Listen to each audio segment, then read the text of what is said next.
It's time now for business. Let's say hello to Brian Quinn. It's looking now like Joe Biden's $1.9 trillion stimulus package will make the cut on Capitol Hill. However, albeit without raising the minimum wage to $15. That's true, and only through one house of Congress so far today, what we're expecting. The Democratic majority in the U.S. House of Representatives seeking to push that $1.9 trillion stimulus package through on Friday. An intense debate session is expected as House Republicans push back against what they see as the plan's excessive cost. The bill includes $1,400 aid checks for most Americans, along with new assistance for businesses and local governments. The House bill does still include that federal minimum wage hike from $7.25 up to $15 an hour. That provision, though, unlikely to make the final bill after the Senate's parliamentarian ruled it could not be included in budget reconciliation procedures that protect the bill from Republican filibuster. Package still facing a very tough fight in the evenly divided Senate. President Biden still pushing hard for that big package. Here he is. What we do now will determine whether we build from a position of strength, whether we lose years of sluggish and unequal recovery. And the only way to contain this pandemic and help the American people as quickly as possible is passing the plan as quickly as possible. Well, meanwhile, finance ministers from the G20 met on Friday to discuss their response to the pandemic's economic crisis, the need to maintain strong fiscal spending programs, and the boosting of IMF resources to help poorer countries, both points of agreement. A touchier subject, the international push for taxing digital giants like Google, Apple, Facebook, and Amazon. That plan has been spearheaded by the OECD. The U.S., which is home to many of those tech giants, had previously insisted that the OECD plan be implemented under what's known as safe harbor rules that essentially makes it optional for companies to participate. Well, new U.S. Treasury Secretary Janet Yellen, though, now says the U.S. is going to drop that demand. Germany's finance minister drew the link between paying the bill for COVID-19 and digital taxes. Here he is.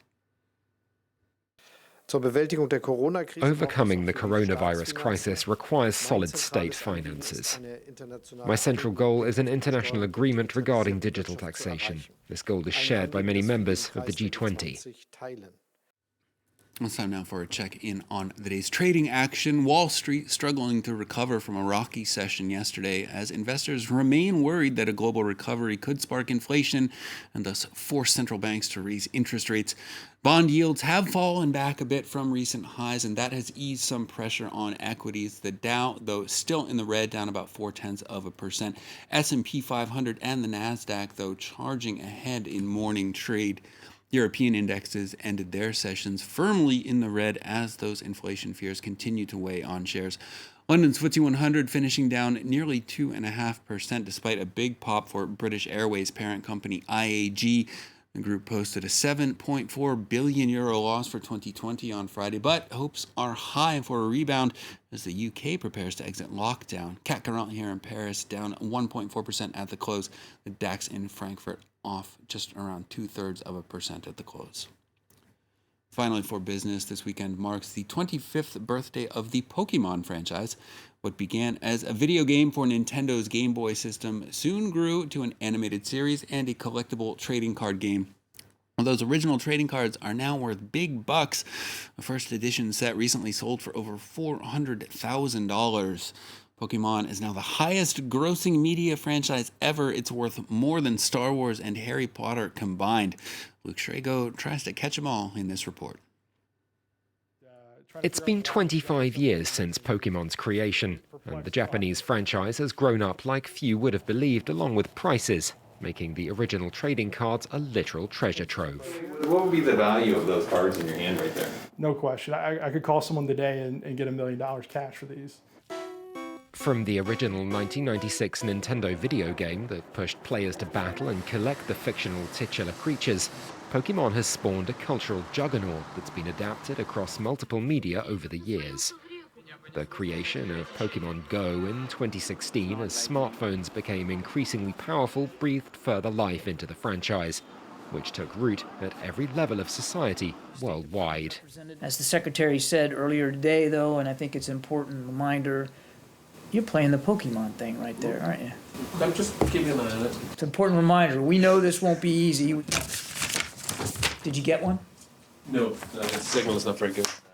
In 2021, the kids who grew up with Pokemon are now adults, and nostalgia's been a driving force behind an ongoing boom in auctions, particularly with much of the world spending time in lockdown.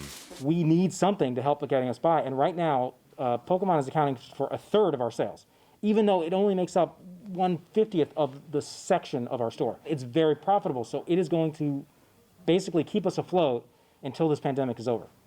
Even beyond the pandemic, Pokemon is likely to evolve further. A new set of cards released just last week shows the franchise is still going from strength to strength. Big business Pokemon. Never got into it myself. I don't know. I think it was a little too old, I think. A little too old. All right. usual. The mature Brian Quinn will be with us for more business news later on, including the closing word on Wall Street.